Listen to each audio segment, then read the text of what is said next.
converted B-17 transport plane carrying 41 US passengers and crew takes off into a foggy Queensland dawn. But a catastrophe is about to happen. For 2 minutes, the great plane struggles to climb. It's clearly in trouble, and as it tries to return to the airfield, it plunges into a mangrove forest, killing all but one on board.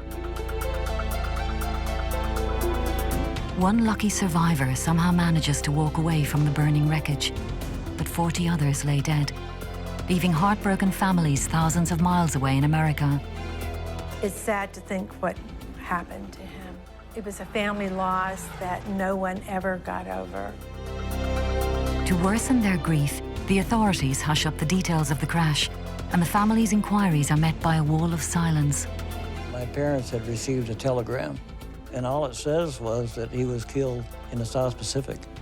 There wasn't any detail whatsoever. Witnesses are silenced. They told us to be quiet. Don't talk about it, you know. The Baker's Creek crash was the worst aviation disaster in Australian history, but its cause remains a mystery. Was it engine trouble? Was the plane too heavy? And has a young pilot been wrongly blamed for the tragedy for the last 70 years? It was a perfect storm in terms of what caused that crash. Everything that could possibly go wrong was there. Could an accident like the Baker's Creek disaster happen today? It's still possible for a crew to mismanage a basic situation. Can World War II air crash detective Garth Barnard follow a trail of clues across 2 continents and finally solve the mystery of the Baker's Creek crash? The bit that's caught my eye is they were actually given the cause of the crash.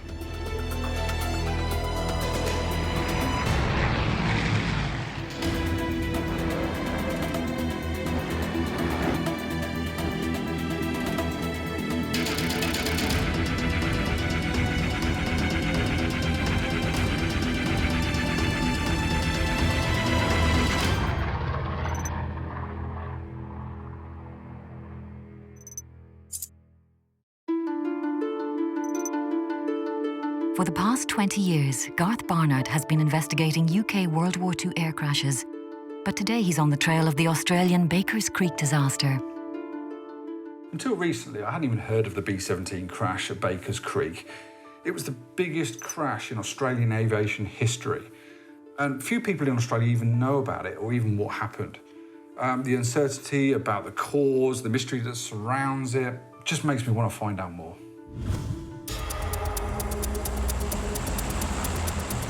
In the foggy pre-dawn light is US pilot First Lieutenant Vern J. Gidcombe and his co-pilot, Flight Officer William C. Erb, went through their pre-flight checks. 35 American personnel began to board an obsolete B-17 bomber that had been converted into a troop carrier. It had flown so much in combat and had been patched up so many times that the ground crew affectionately referred to it as Old Miss EMF, which stood for Every Morning Fix It. According to one of the crew chiefs, for every 10 hours of flying, it took 10 hours of repair. They were on their way back from a welcome period of rest and recuperation in Australia, far away from the horrors of the war in the Southwest Pacific. After boarding, they tried to make themselves as comfortable as possible on the makeshift plywood floor of the plane. The flight was going to take the mixed services contingent of men from the pretty Queensland town of Mackay on a 4.5-hour flight to Port Moresby, New Guinea, where they would return to their frontline duties. Checking his maps and charts at his table in the nose of the aircraft was Navigator Second Lieutenant Jack Ogren. My brother, he was a very meticulous type of person. He was well-groomed, and he did well in high school, but he was, I thought, a really, really swell person. Also on board was Staff Sergeant Frankie Welshel. As part of the 6-man crew, he had volunteered for the flight as a replacement for its usual crew chief. He was scheduled to come back to the United States and had one more flight that he needed to take in order to get his flight pay. And he took the flight because it was the last flight before he was to have left. Last to climb aboard was Corporal Foy K. Roberts. As the final man to embark, he joined the huddle of passengers sitting toboggan-style at the feet of the radio operator near the middle of the plane. The flight was now ready to leave, and the loading officer, Captain Samuel Cutler, closed the rear door of the aircraft. Because of poor weather, their departure was delayed by 30 minutes to allow the fog to clear. But at precisely 6 a.m., Gidcombe eased back the throttles and the 4 engines of the B-17 powered the heavy plane up into the sky. The flight plan took the plane on 2 left turns and then back over the airfield to fix its position before heading northwards toward Port Moresby. 2 minutes into the flight, and with the aircraft only a few hundred feet off the ground, Gidcombe successfully made the first of the 2 90-degree turns. But as he completed the second turn, something went wrong. Suddenly, the great plane fell from the sky and crashed into the trees, bursting into flames. All on board were killed.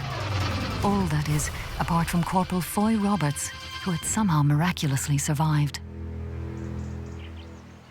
It seems amazing to me that a crash of this magnitude has left such little evidence behind. I mean, why is that? Where has all the information gone? I mean, has it been hidden over time, or because of the confusion of the war, it wasn't stored correctly, or has there been some sort of attempt to cover it up, or I don't know, this just seems to be kept under wraps, sort of a secret, but I'm determined to find out more.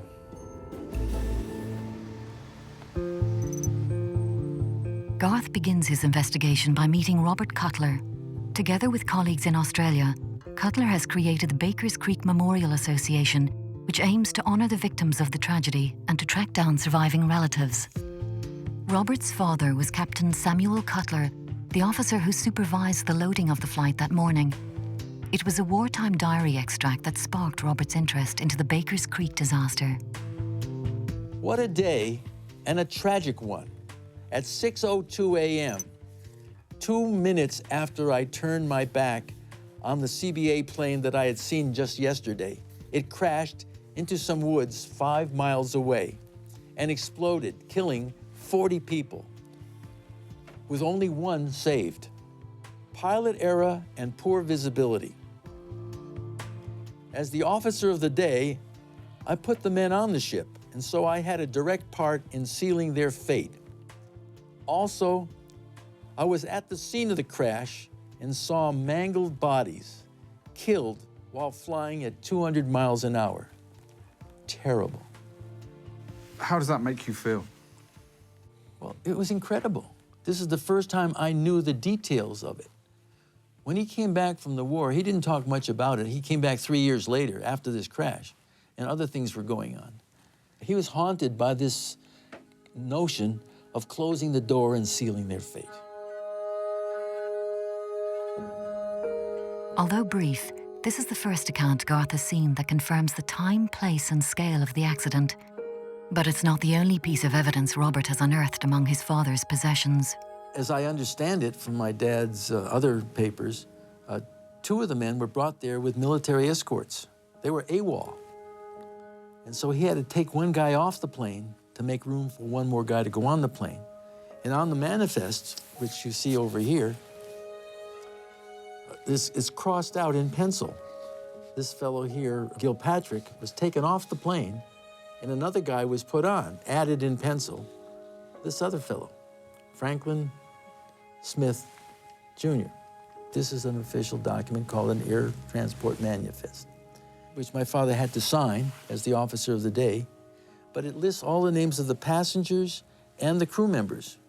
For Garth, this document holds the first tantalizing clue in his investigation. The gross weight recorded for takeoff was 46,810 pounds. Boeing, the plane's manufacturer, clearly stated a weight safety limit of 47,500 pounds for the B-17C model. It wasn't overloaded, but the manifest proves that the plane was very near to its weight limit. Could that have contributed to the disaster?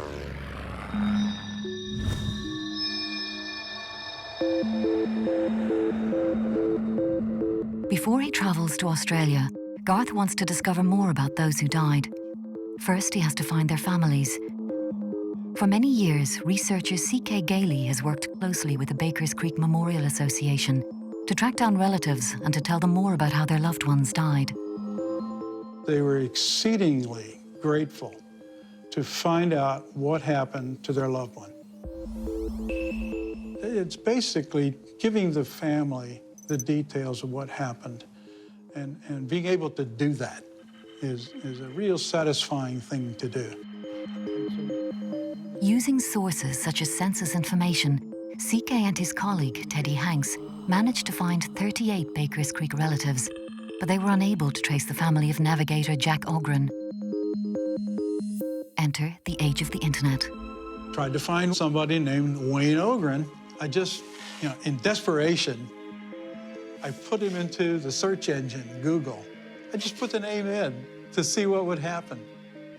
And sure enough, years earlier, he had sent an email to a website. And so I sent an email to his email, and I basically said, "Are you the brother of Jack Ogren, who died in World War II?" And it couldn't have been, he had to have been on his computer, because it wasn't 15 minutes, and he came back and he said, "Why, yes, I am."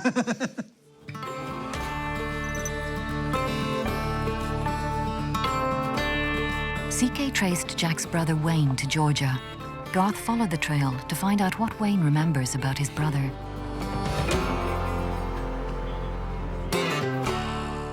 Of course, it was a real shock when this happened, and all we heard was, at the time, was a telegram. No information, just that he was killed in the South Pacific, I think it said. I found it really hard to accept that. I couldn't believe it, really. And yet I knew it was true, but, it was just, didn't want to think about that, Determined to find out more about how her son died, Wayne and Jack's mother had desperately sought answers. And so she connected with some fella about, trying to find out what exactly happened. Well, during the war, this fella that was over there when Jack was, couldn't say very much. So there's 2 letters that I have, one when he was still over there, and then one after he came back to Texas. And of course, the letter that came from Texas after he was back in the States, it wasn't censored so much at all, maybe. And so the second letter was, told more. She wanted to find out, what really happened. And she did find out some. To me, it was the most wonderful thing that could have happened with finding out more about my brother. The letters Jack's mother received related the events of that morning, but their author gave no information about the cause.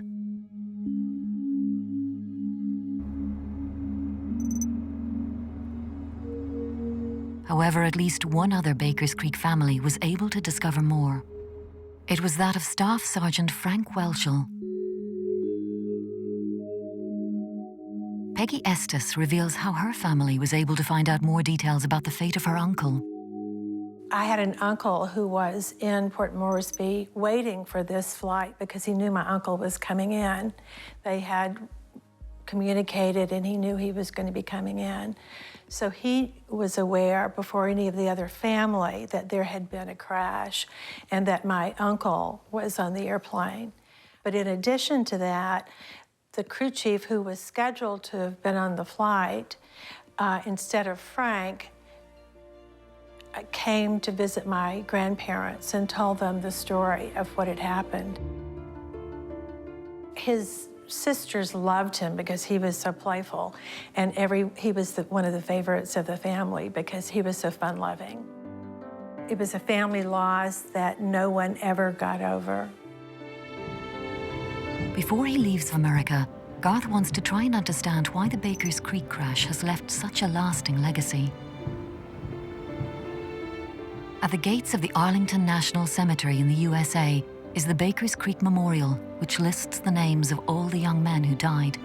Sitting atop a slab of pink Queensland granite, specially imported from Australia. It's a proud monument resting in one of the most revered locations in the United States, and a powerful reminder that the men who died at Baker's Creek were part of US General Douglas MacArthur's successful defense of Australia against the Japanese. The war at that stage was only just over the hump, if you like, of real fear in the country that they faced an invasion. So it was in the aftermath of 1942, which had been our year of living dangerously, when Japanese advance got well into New Guinea and Australian forces were fighting with their backs to the wall and to a fair degree alone. This little group of soldiers of a whole variety of disciplines, if you like, from infantry through to air support, were part of the early phase, if you like, of American commitment to Australia and to the defence of Australia. And so Baker's Creek is another symbol of the sacrifice that both nations have made for each other. It's a symbol of the commitment that the United States made to protecting a weaker nation such as Australia. And Australians, we just don't forget. You know, we don't forget our friends.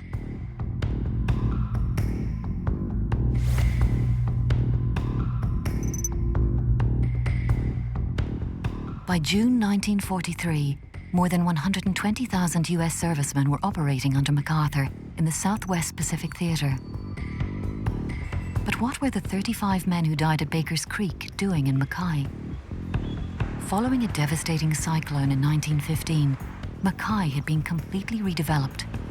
The new buildings and infrastructure and the temperate and malaria-free climate convinced the US authorities to use Mackay as a rest and recuperation centre for their war-weary men. Speaking in front of Maguire's Hotel, where many of those on the Baker's Creek B-17 spent their last few days, local historian Berenice Wright explains what the townsfolk of Mackay thought of their friendly invaders. They loved them because they were very smart for a start. People had a Hollywoodian idea of what Americans looked like, and they certainly lived up to the image. What entertainment was available to the Americans? There was a lot of entertainment available for them. For instance, each day in the paper they would publish a list of entertainments for the day. It was a column called What's Cookin' at the ARC, the American Red Cross. And what was cooking were bus rides to Imeo. They could hire horses, they could hire bicycles and ride around the city. They just gave a different aspect. I think that... I get emotional, sorry. That's okay. I think that people felt that they could do something for these young fellows, as probably was being done for many of their sons overseas too. It was a reciprocation, really.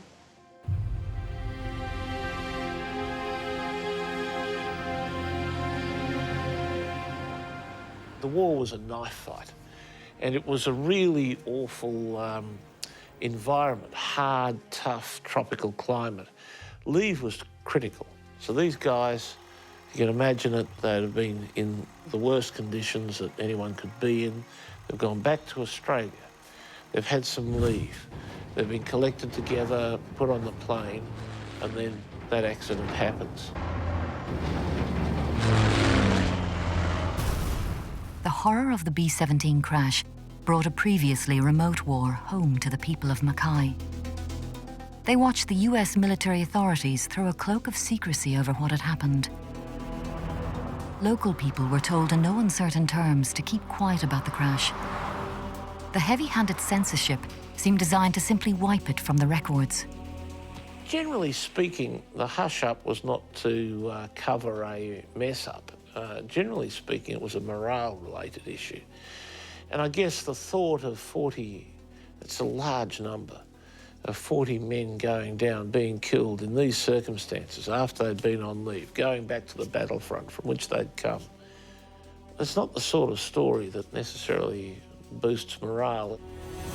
With so few official records of the disaster, can the crash site itself yield any clues? It lies 5 miles south of Mackay, and Garth meets local historian Col Benson there. where are we? Is this the crash site here? Yeah, this is a crash site here where the fuselage came to rest. It took off from over there in a northeasterly direction from where we were. That's Mackay Airport.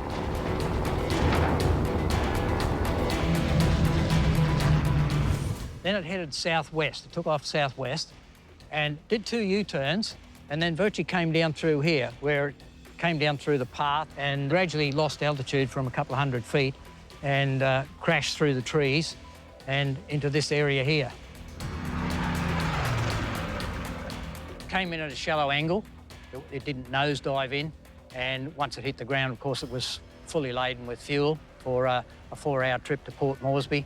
The tail section seems to have leapt over the top of the main wreckage and appears over here, somewhere to my right. And that's where the survivor was found, in that tail section with others who are deceased.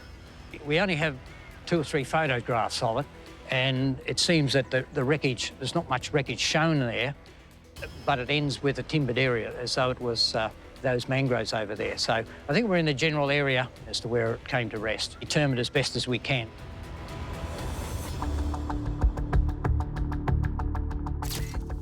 A 1947 aerial survey photo confirms the exact location, as the shape of the impact left by the plane can be clearly seen on the terrain. And with the wreckage so spread out, it would appear he came in low and flat rather than at an angle? Yes, it seems like it came in low and flat, and we've got a couple of descriptions of that. A young boy at the time was 14, and he described how he'd come from the creek and suddenly realised he was in the glide path of it as it came, as the trees gradually got closer and closer to the ground, that they'd been chopped off by the aircraft coming down to ground. The evidence from the crash site seems to suggest that the plane made a controlled descent to the ground. While conducting his own research, Col Benson discovered a 1943 Australian police report on the crash. As it was wartime, the police were asked to investigate the possibility that the plane was sabotaged, but this was conclusively ruled out. Can this, the only official report of any kind on the B-17 crash, give Garth any more clues? There's lots of interesting pieces of evidence within the report that give us a clearer picture of actually what went on. And the bit that's caught my eye is they were actually given the cause of the crash. The report offers the opinion of the officer in charge of US aviation at Mackay, Lieutenant Neighbours. Neighbours seems to place the blame on the pilot. As the report states, he considers that the accident was due to the pilot's banking the plane at insufficient altitude, the latter being possibly prevented by the fog from observing the nearness of the ground. The only problem I have with taking this at face value is there's a bit of conjecture on Neighbours' part. He states earlier in the report that the fog limited his visibility and he was only following the plane by its lights. He was 5 miles away, so he would never have been able to be certain of the cause. The report seems to rule out engine problems, and 3 witnesses all said they could see no flames coming from the plane or anything that indicated it was in difficulties. And Garth finds another intriguing clue. A number of the witnesses agree that the plane was brightly illuminated, like he had his landing lights on. But why? If Neighbours' account is to be believed, then surely the pilot knew what height it was at, so he wouldn't have needed to put his lights on. Or maybe it was a sign that he knew he was in trouble and he just put the lights on to signal maybe. The report states it was foggier at the crash site, certainly foggier than what it was on the airfield, so maybe he was using the lights to find somewhere to put down. For many years, the pilot Vern Gidcombe was the man thought to be responsible for the accident. It's easy to see why. Gidcombe had only just taken over the plane from another much more experienced pilot who had returned to the United States. A young, inexperienced pilot loses control of an aircraft. Case closed. But were the conclusions drawn by Lieutenant Neighbours and others at the base the main reason Gidcombe got the blame? It's possible, but to Garth, the report indicates that Gidcombe was fighting a problem on board.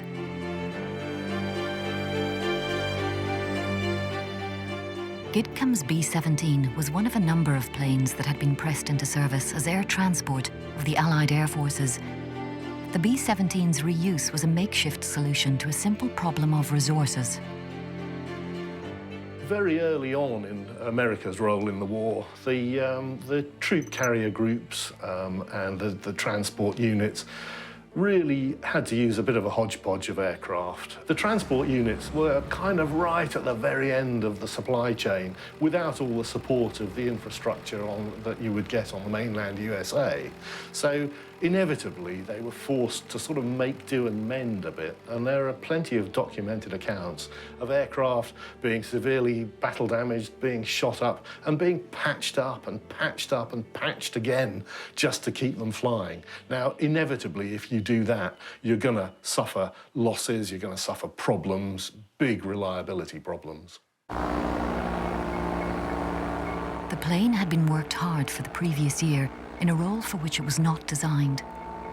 It was the perfect example of the make do and mend attitude to the needs of wartime transport. And that brought problems, so was a mechanical issue at the root of the crash. This B-17 had been grounded at the end of May for an engine replacement. They put in a refurbished engine. That one failed during a test. They put another refurbished engine in, and that engine also failed. Eventually, the general in the Air Transport Command instructed that a new engine should be fitted, and everything went fine once that happened.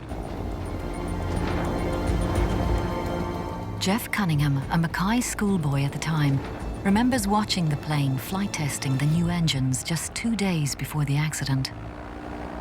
What took our attention this particular Friday that we heard it flying around was that the motors didn't sound as though they were synchronised. You get this variation in sound if they're not synchronised properly. And it appeared to us as children that the motor was missing a little bit, or one of them was missing. Perhaps these replacement engines were to blame. Garth's determined to try and piece together the plane's last moments by talking to local witnesses. What can they tell him? Percy Webb was a 15-year-old butcher's delivery boy at the time, and he remembers seeing the B-17 preparing to fly that morning. I was down there and delivered the meat, and a hell of a row going on down there with the aircraft, the ground crew, whatever the engine is up. And I could see the flying portals from where I was, and the flames flying out of the back of it, the back bar, you know, a lot of blue smoke around. So that went on for 3 or 4 minutes, and all quietened down. Percy watched as Gidcombe, Erb, Ogren, Welshel and the others prepared the B-17 for takeoff. He taxied out on the main runway, went down there, went down to the northeast, southwest runway. He went down there and he took off. There was no planes flying out the back of the motor. The B-17 continued to climb, but very sluggishly. As the plane rose into a bank of fog, Gidcombe and Erb lost sight of the ground. Did they realise they were too low to make their 2 left turns back to the airfield? The police report indicated that Gidcombe realised the danger he was in, because in an attempt to penetrate the mist and fog, he turned the plane's landing lights on. The B-17 now made its second turn to line itself up on a direct course for home. A young Ivan Bragg lived with his parents in a house next door to Baker's Creek. He remembers being woken up as the plane thundered just a few metres above his home. I was asleep in bed at the time, and I heard the noise crash and looked out the window and here's this big flash. It was pretty close. It could have hit the houses. Ivan's father, Arnold, was one of the first men to reach the crash site. There was 2 men that he's seen that were alive. One was walking around in a daze, and he took that person down to the gate to a lady named Mrs. Harris, and she looked after him for that period. Then he come back, and he tried to find the bloke that was jumping around. And he said there was legs and arms and everywhere, and people strung up in trees and burnt bodies. Sadly, one of the two men Arnold Bragg tried to save died before reaching hospital, but the other, Corporal Foy K. Roberts, had had an amazing escape. Emerging from the wreckage with only superficial injuries, it's thought that he survived because he was cushioned from the impact by the bodies of his comrades. Rudy Sabo was a local farm worker. After hearing the plane come down, he and his fellow workers rushed to the crash site, where they were confronted by the terrible scene. There was a few arms and legs stretched across. Then, of course, I went and had a look at the fuselage, and that's where I seen the bodies. They were all lying head backwards, all facing one way down the tail. 36 of them, about. They were all stacked. I don't know how anybody down the bottom could have lived anyway. All a big, like two football teams and not a murmur. It frightened me, you know? See that many young men, not a murmur. I came home and I said to Mum, "You smell anything, Mum?" She said, "No." I said, "Wash my clothes, I can smell dead men." I went to bed that night, I could still smell it. It wasn't my clothes at all, it was my bloody head. Amid the wreckage, Rudy spotted something that gives Garth another clue. The Yanks loved it. They loved our bully beef. They had a box. It must have held a 12 dozen across. It was about 4 foot high, 4 foot this way, 4 foot that way, full to the top. My thoughts then, bloody thing was overloaded. Garth had already found that the B-17 was heavily loaded and nearing its weight-safe operating limits. Could these extra goodies have made the plane unflyable, or at the very least have left no safety margin if an engine problem developed? The evidence from Rudy and the plane's manifest suggests that the loading may have been a problem, and not just the weight, but also the way the load was distributed. Garth learns that aircraft control in flight is sensitive to the location of its center of gravity. It's called the CG. The CG is the point along the center line of the fuselage where the total weight of the flying aircraft would balance if it was simply suspended. A B-17 CG was concentrated around the bomb bay. If too much weight was distributed to the rear, it could have resulted in the plane being tail-heavy, meaning that it couldn't climb and that it would stall and crash. A similar picture of events to those witnessed on the ground. And there was another witness who gave her version to the Mercury newspaper some 50 years later. One of those witnesses was then a 17-year-old girl, and the aircraft almost flew over the top of her, and she said that it had flames shooting out from one of the right-hand side engines that almost extended to the tail. And one of the descriptions she made was the scream. She said, had jet engines been around then, it would have sounded like a jet engine. My fellow researcher, Teddy Hanks, during the war had been an engine mechanic, and he speculated that possibly a hydraulic pump could have failed, which was controlling the pitch, and that the pitch went off and the engine overrevved. And there was a radio signal to say that they were turning back. Now, whether they're turning back as a navigational reference or whether they're turning back because they had trouble, there was never any mayday issued. Teddy Hanks believed the engine condition she was describing was what is called a runaway prop, a term describing a propeller that breaks loose, resulting in a loss of engine power.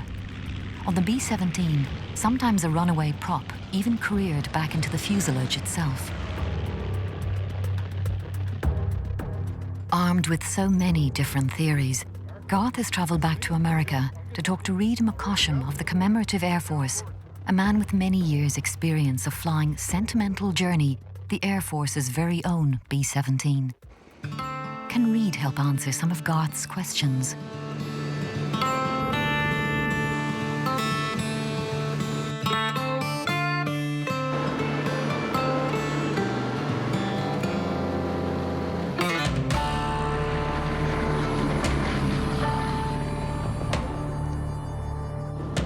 Reed explains how challenging it must have been for a young, inexperienced pilot to fly. Probably the biggest factor in this airplane is very fatiguing. a lot of these older airplanes, like the loudness, the sound and the vibration and the constant monitoring of everything, it over a long flight is going to wear you out. I like to refer to it as a dump truck with wings. Just very stable. You're going to manhandle it around when you want it to move, when you want to put it somewhere. If the plane was a handful to fly under normal circumstances, how did it behave with an engine out? If we just lose one engine on takeoff, we just climb out at the same speed. So you're just going to climb a little slower, but other than that, it's going to be not that big of a factor now. So if you're light enough, you can fly around with two engines. Probability of losing both engines, about the only reason I could see for that is either you forgot to put gas in them, or somehow one exploded big enough that somehow it damaged the other one and disabled it.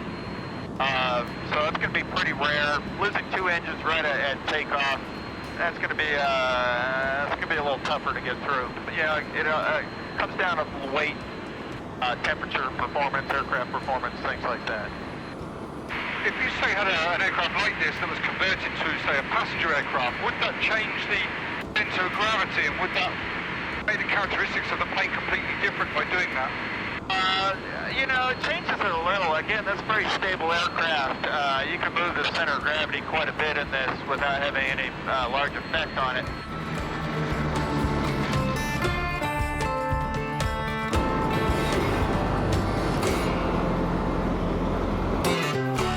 As they land, Garth considers the conflicting evidence from witnesses about the engine fires. Reed thinks he has an explanation for what the witnesses may have seen. All right here is our wastegate. And as that closes, when we use the turbos for takeoff, it forces the exhaust out this turbine wheel here. And so a big flame would shoot down here under pressure from the exhaust. And and this glows red. And it's quite a sight at night. And this would be used for takeoff? Takeoff at high altitudes, and we can turn them on for landing in case we have to go around. We need a lot of boost. It's just to maximize the engine output, give us much more maximum horsepower. So if someone's never seen these flames before, they're not familiar with this type of aircraft, and they saw this in the sky, they would presume perhaps the engine was on fire? They could, if you just saw it from one angle. If you saw the plane head on, or if it went right over top of you, you'd see all four of them doing it. But maybe if you're over on just one side of the airplane, you'd probably only see these two. So that might give you a feeling that they could be on fire. Garth's flight on the B-17 has answered some questions, but also raised new ones. If it's possible that the fire seen by witnesses were flames from the turbochargers, could engine trouble still have been a problem, given that the sound of a runaway prop was heard? Garth has sent all the evidence he's gathered in Australia and America to air safety expert Gary Wan to get his view of what happened. Calling on his 30 years of aviation experience, Gary begins by discounting one of the possible causes. There was a suggestion the aircraft wasn't properly loaded and that centre of gravity wasn't in the right place, and it may have been tail heavy. If the centre of gravity of the aircraft had been such that it was tail heavy, as soon as the aircraft got airborne, the nose would have risen quite rapidly, and the pilots would have struggled pushing forward on the control column to lower the nose of the aircraft. And this would have been quite apparent from the witnesses. They would have seen the aircraft nose go up, and then it would have tended to fall, possibly falling to the left or right on one wingtip. Did Gary think the crew were in any way to blame? There was some fog, a little bit of haze around, and certainly once the pilots got airborne, they may have had issues where they couldn't quite see where the horizon was, and that could have led to disorientation. Certainly in the turn, if the pilot had lost his horizon, he may have turned more steeply than he intended. When an aircraft turns, the speed it needs to fly at to maintain flight will increase. So if the aircraft was just at flying speed, by turning, banking the aircraft, either left or right, the aircraft would have needed to be flying a little bit faster. If it wasn't flying at that speed, in this case, when the aircraft turned, it would have lost height as it turned, effectively stalling in the turn. Poor piloting skills could have been an issue, but Gary thinks the real answer lies in a combination of factors. Any accident that you look at, usually there's not one single thing that causes the accident. And you talk about the Swiss cheese effect, where all the holes in the cheese come into alignment at the same time. The accident may have been caused by a number of different factors. It probably wasn't helped by the fact that it was only just light. There was a little bit of fog around. There may have been some loss of power from the engines, bearing in mind the aircraft had just been serviced. It was an old airplane and it was heavily loaded, so possibly it could be all these factors that contributed to the accident. Once again, the Swiss cheese effect. Facing a problem during takeoff is among a pilot's worst fears. Former RAF and commercial test pilot Chris Roberts explains how, 70 years after the Bakers Creek disaster, pilots must still carefully plan for the same runway emergencies today. Before you go to the aeroplane, you do all of the calculations to find out what is what we call the most critical point, which is a distance down the runway, and at that point you can either fly or stop. And at that point you have a speed which is called V1. At V1 you make the decision positively, because if you've had an engine failure before V1, you have to stop. If you have an engine failure after V1, you have to fly. If you have had an engine failure, you will fly to another pre-calculated speed called V2, which is the planned climb speed optimally for a single engine failure situation. So the whole procedure is prepared for. These days, the human error has been eliminated by operational procedure. I say eliminated, you can't always eliminate, because there will always be the human factor. So it's still possible these days for a crew to mismanage a basic situation like an engine failure and end up in an unfortunate situation. Back home after his investigations in the US and Australia, what has Garth concluded about what happened at Bakers Creek? After receiving Gary's analysis, it pretty much sums up my own thoughts on the accident. Garth believes that the heavily loaded B-17 suffered some kind of engine failure just after takeoff. With one, if not two, problem engines, the plane simply wasn't able to climb. During the drama that followed, poor visibility prevented the inexperienced Gid Commandeur from having visual references with which to judge their two turns back to the safety of the airfield. With already insufficient engine power, the turns further reduced the speed of the B-17. The result was the eventual stall and crash of the aircraft. The two young pilots were put in an impossible position on that misty morning. The switched-on landing lights suggest they knew they were in trouble and were trying their very best to put down at the earliest moment. Personally, I think the crew did the very best they could with the situation that they were put in. We do not have all the evidence or the facts, and because of that, the definitive cause of the crash will always remain a mystery. The tireless work of the Memorial Association continues to shed some light on the Bakers Creek disaster.